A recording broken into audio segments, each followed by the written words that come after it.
Então, nessa ação penal 506-31-30-17, continuidade do depoimento do senhor Antônio Palocci Filho, eu devolvo a palavra à defesa do senhor Luiz Inácio Lula Silva. Perfeito.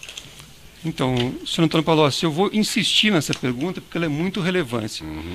O doutor Sérgio Moro perguntou ao senhor na ultrassom se o senhor tratava de pagamentos, contribuições paralelas, não contabilizadas, Caixa 2. O senhor fez uma afirmação aqui muito clara, eu nunca tratei. Então, eu pergunto, o senhor hoje muda a versão por conta da negociação da sua delação premiada? Não, como esclareceu o senhor promotor, doutor Welter, eu não tenho um acordo de delação premiada. O senhor tem uma negociação em curso? Tenho tratativas, isso é um assunto que está a cargo dos meus advogados, eu confio no trabalho deles, são advogados de alta qualificação, com experiência no setor, e confio que eles estejam fazendo o melhor dentro da lei, olhando maneiras de contribuir com a justiça, que é a minha vontade, e maneiras de obter benefícios, que também é minha vontade.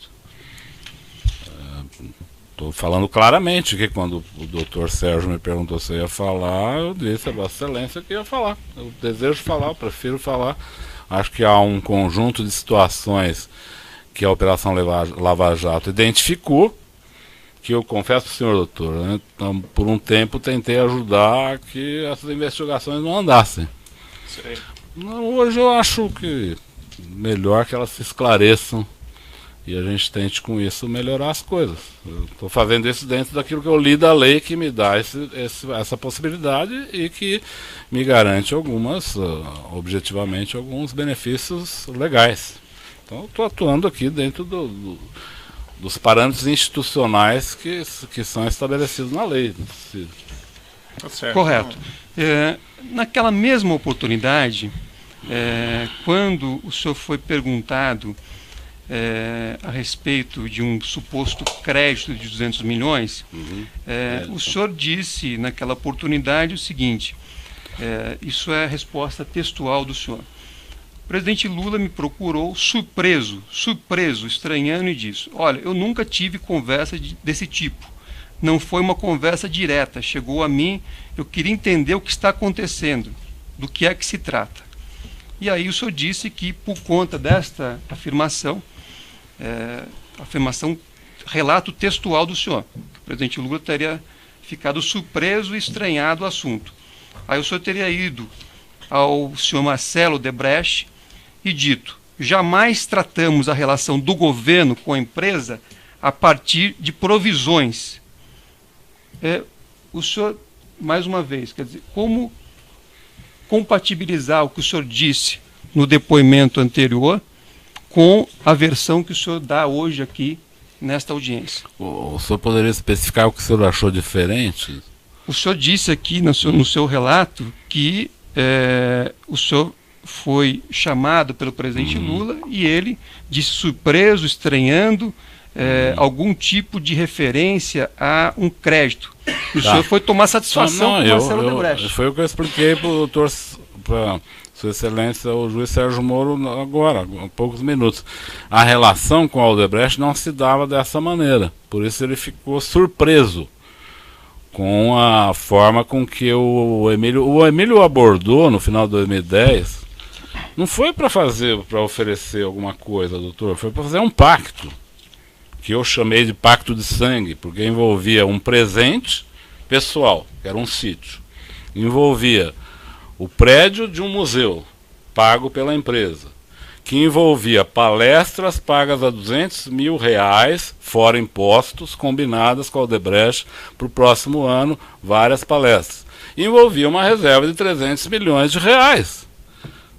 Certo. O presidente Lula me procurou, eu ficaria surpreso também, eu não estranhei a surpresa do presidente, mas ele não mandou eu brigar com o Odebrecht, ele mandou eu recolher os valores. Correto. Só para lembrar, essa conversa que o senhor afirma ter ocorrido entre o ex-presidente Lula e o senhor Emílio Odebrecht, o senhor não estava presente? Não. Certo. Eu esclareci que quem me contou essa conversa foi o presidente Lula na manhã seguinte. Correto. E o Marcelo Odebrecht, quando eu falei com ele, confirmou que ele tinha pedido para o pai dele falar. Ele só teve divergência de valores. Ele falou, não é 300 milhões, meu pai se enganou. 300 é a soma daquilo que foi dado com aquilo que ainda tem disponível. E o pai do Marcelo, seu Emílio, disse ao presidente Lula que 300 milhões é o que estava disponível naquele momento. Então havia entre eles uma divergência. E eu algumas vezes conversei com o Marcelo sobre isso. Certo. Pediria só um pouco mais de objetividade para o senhor. Quer dizer, o senhor confirma então que o senhor não estava presente nessa suposta conversa entre o presidente Lula e o senhor Emílio. Estava presente na conversa com o presidente Lula. Certo, mas não na suposta conversa. Não, na suposta não, está na agenda do presidente Lula. O senhor estava presente na conversa? Não, estou dizendo, a reunião está na agenda, as duas reuniões, uma do presidente Lula com o seu Emílio Odebrecht, nos últimos dias de dezembro, e outra no penúltimo dia de dezembro, dia 30, aí já com a participação da presidente eleita Dilma Rousseff, onde, vamos dizer, as amarrações políticas foram feitas por eles. E o presidente Lula, o Marcelo, depois o doutor Emílio, todos me falaram da reunião. Certo. Então, a presidente Dilma. Eu vou repetir para o senhor a pergunta, porque ela é bem objetiva. Mas ele já respondeu, doutor. Ele já falou que não estava presente na reunião. Perfeito. Então, assim... O senhor Emílio Odebrecht foi ouvido por este juízo e nesta ação penal. E quando perguntado a respeito do tema, o senhor Emílio afirmou peremptoriamente que não tratou desse assunto com o ex-presidente Lula. Ele foi ouvido na condição de testemunha e colaborador, portanto com duplo dever desse assunto da verdade. Doutor, para o doutor especificar. O senhor Marcelo Odebrecht, o senhor Marcelo Odebrecht disse que teria incumbido o senhor Emílio de falar com o presidente Lula sobre um suposto crédito. Só que a afirmação do senhor Emílio aqui em juízo sobre o compromisso de dizer a verdade como testemunha e colaborador foi a de que ele jamais tratou de qualquer valor com o ex-presidente Lula. Então, queria saber se o senhor está dizendo a verdade aqui como o acusado da ação ou se o senhor Emílio Odebrecht, como testemunha, falou a verdade, porque as versões são antagônicas. Eu não vi o depoimento do doutor Emílio. Eu vi um depoimento do doutor Emílio no seu processo de colaboração, que ele afirma que uma das coisas que ele foi fazer nessa reunião foi levar a notícia da conclusão do sítio, da obra do sítio. Isso ele mesmo fala num depoimento que eu vi na televisão. Certo, mas nesta ação penal ele fez a afirmação categórica de que jamais tratou desse tema ou de valores com o ex-presidente Lula. E ele fez a afirmação como testemunha. Ele falou para o presidente Lula, falou para mim, o presidente Lula falou para mim, a presidente Dilma falou para mim, e o Marcelo Odebrecht falou para mim. Todas as pessoas falaram para mim que trataram de 300 milhões. Só havia uma divergência. Se eram 300 milhões disponíveis, ou, segundo o Marcelo, que era um pouco mais contido nesses valores, que os 300 milhões não eram disponíveis. Eram 150 milhões disponíveis, 150 milhões pagos. E eu que não queria ter contas com a Odebrecht. Insisto, doutor, não por santidade. Eu achava que não devia ter conta corrente, eu achava que devia continuar uma relação de confiança, onde a gente buscava os recursos quando era necessário. Eu tinha essa posição, essa postura. Assim como no terreno. Eu não queria fazer aquela compra toda complicada, eu queria fazer uma compra simples, mas queria fazer. Foi esclarecido. Certo. Mais alguma pergunta? Sim. Então, quero dizer, o senhor Emílio teria mentido no depoimento que prestou perante esse juízo? Eu não vi o depoimento, doutor. Eu não posso dizer se ele mentiu, se não mentiu. Ele pode ter esquecido. Certo. Não acredito que ele tenha mentido. Perfeito. Mas provável que ele tenha esquecido, ele tenha se confundido a reunião, porque não era isso que eu quero lhe dizer. E eu já disse aqui, não era prática, doutor Emílio, tratar de reservas de recursos com o presidente Lula. Não era prática. Eu tive em dezenas de reuniões com eles, esse assunto não era a pauta das reuniões, mas nessa foi. Esse foi o espanto do presidente Lula. Não o espanto de ter disponível 300 milhões. Ele gostou disso, tanto é que na segunda vez falou que o doutor Emílio tinha confirmado os 300 e que poderia ser mais, para eu cuidar disso. Não é para cuidar do espanto dele, é para cuidar do dinheiro. Certo. Mas eu reforço aqui o depoimento que o doutor Emílio deu e...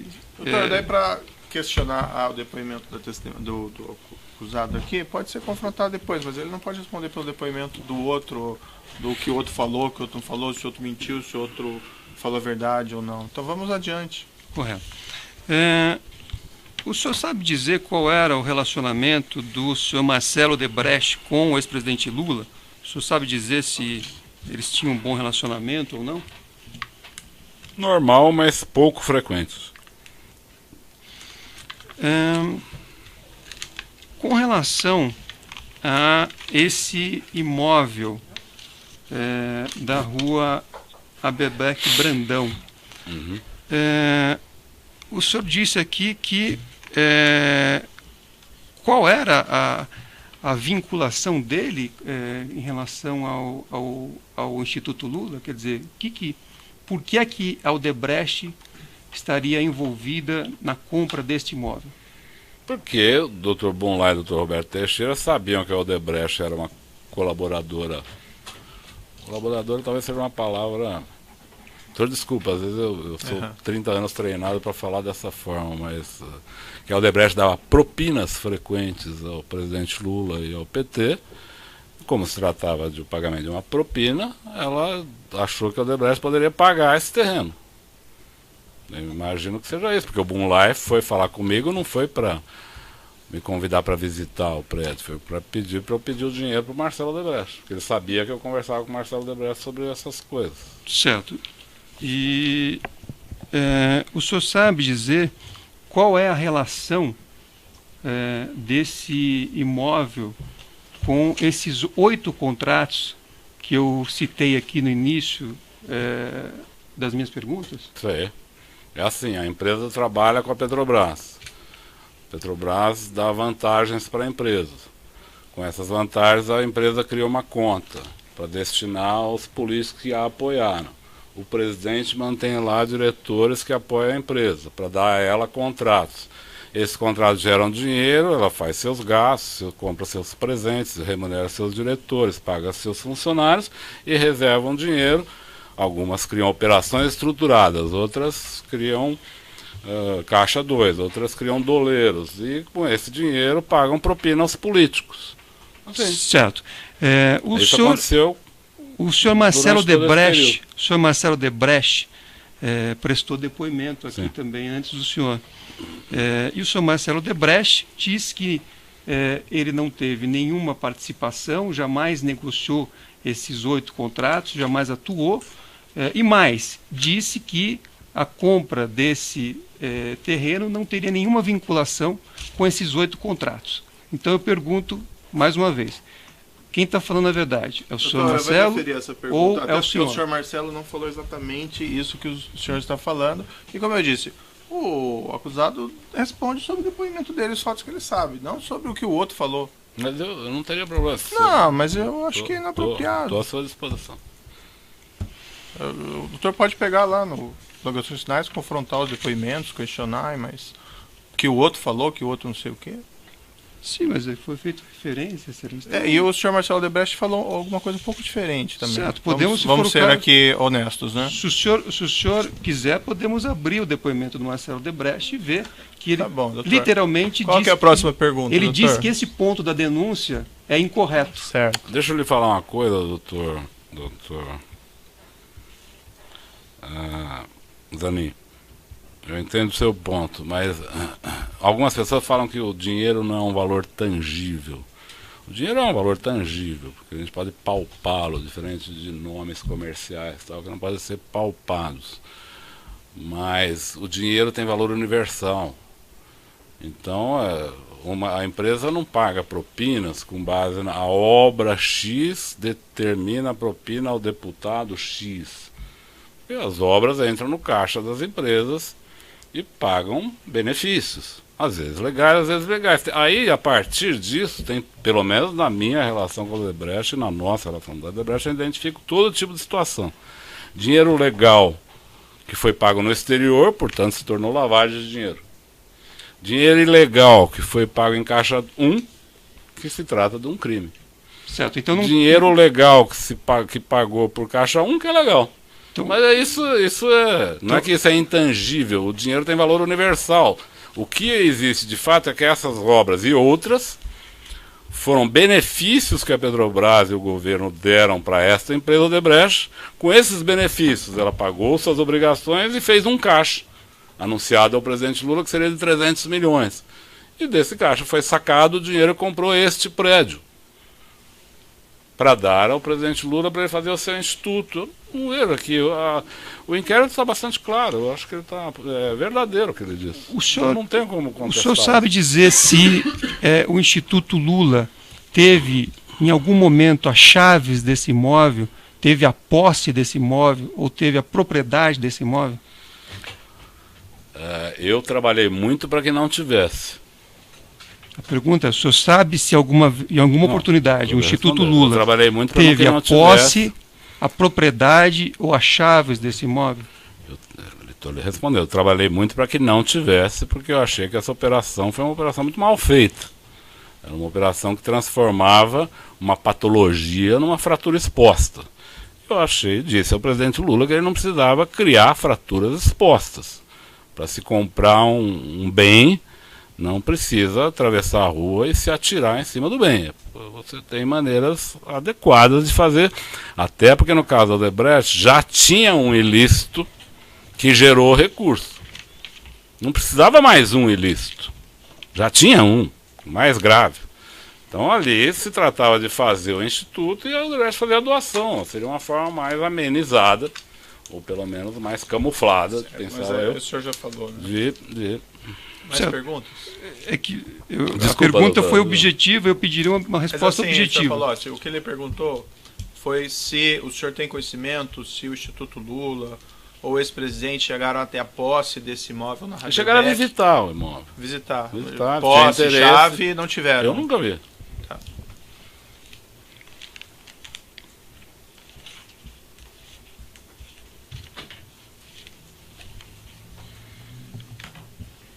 Aí, como eu lhe disse, a Odebrecht começou a estudar outros locais. Não, mas e estudou o próprio não local atual. Né?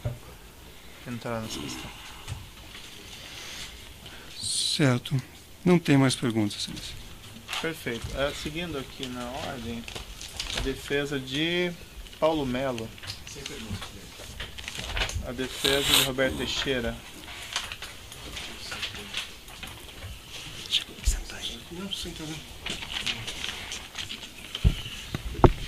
Boa tarde, senhor Palocci. Só para entender bem, que para mim, confesso, não ficou muito claro. O senhor disse que teve, pelo que eu entendi, um único encontro com o advogado Roberto Teixeira, tá certo? E se eu entendi bem, esse encontro foi posterior à aquisição desse imóvel pela DAG, é isso? Exatamente. Esse encontro foi aonde? Na casa do presidente Lula, em São Bernardo. Quem que estava nesse encontro? Presidente Lula, Dona Marisa, Dr. Roberto Teixeira, Dr. Zé Carlos Bonlai, eu e Dr. Paulo Akamoto. Acho que não me lembro de outras pessoas. Tá, e nessa reunião, pelo que eu entendi do senhor ter falado, é que ficou decidido que não se usaria o imóvel para o Instituto Lula, é isso? Ficou como um consenso dessa reunião. Eu não sou responsável pelo Instituto, mas o consenso dessa reunião foi que se aceitou que era inadequado ficar com esse imóvel. Tá bom. Depois Paulo Okamoto, que era presidente do Instituto, daria sequência às tratativas com o Odebrecht sobre isso, mas a reunião ficou entendido que não era uma operação adequada. Tá bom, estou satisfeito, excelência. A defesa de Marcelo Bahia Odebrecht tem perguntas? Sem perguntas? A defesa do próprio acusado tem alguma negação? Sim. Me ocorreu aqui que eu acho que eu não dei a palavra para o de acusação, mas teria perguntas? Perfeito. O senhor só pode esclarecer o seguinte: o senhor mencionou numa sua resposta, tentei ajudar a que não andassem as investigações da Operação Lava Jato, juntamente com o ex-presidente? Sim. Em algumas oportunidades, eu me reuni com o ex-presidente Lula e com outras pessoas no sentido de buscar, vamos dizer, criar obstáculos à evolução da Lava Jato. Posso citar casos, se o senhor desejar. Vamos deixar isso, não é objeto específico desse processo, vamos deixar então para uma outra oportunidade essa questão. Pode encerrar então a gravação.